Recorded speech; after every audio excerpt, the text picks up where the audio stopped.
নমস্কার বন্ধুরা, লাকি কিচেনে আপনাদের সবাইকে স্বাগত জানাই। এখন আমি এসেছি আপনাদের সামনে একটা রেসিপি নিয়ে। রেসিপিটা হলো আমি ঢ্যাঁড়স ভাজবো। ঢ্যাঁড়স ধুয়ে আর কেটে রেখেছি। এভাবে আমি কেটেছি। তো আমি এভাবে বানাবো, তো আপনারা দেখুন। তো এখানে আমি সাদা তেলে বানাবো। তো সাদা তেল কড়াইতে দেওয়া হয়ে গেছে। আমি এবার ফোড়ন দেবো শুকনো লঙ্কা আর জিরে ফোড়ন দিলাম। তেলটা একটু বেশি লাগবে ঢ্যাঁড়সের। পেঁয়াজের কুচি দিয়ে দিলাম। তো পেঁয়াজের কুচিটা এটা আমি ভেজে নেবো।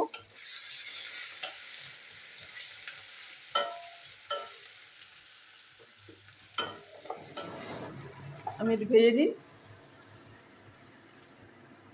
দেখুন বন্ধুরা, পেঁয়াজ ভাজা সামান্য আমি একটু নুন দিয়ে দেবো। অল্প করে নুন দিলাম। আর একটু হলুদের গুঁড়ো দিয়ে দেবো।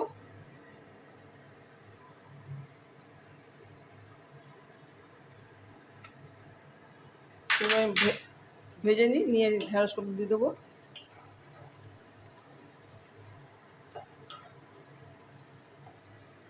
এবার কাটা ঢ্যাঁড়সগুলো।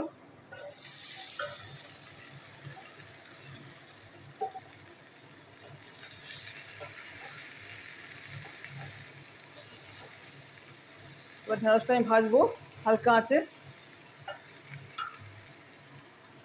গ্যাসটা হালকাই আছে।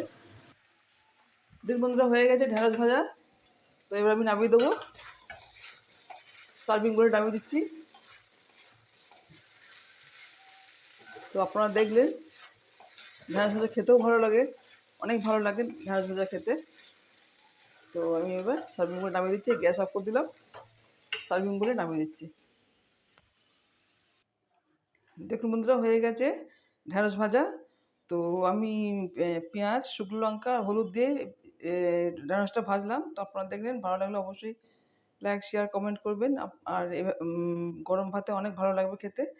তো আমার রেসিপি এখন আমি শেষ করলাম। তো নমস্কার, টাটা।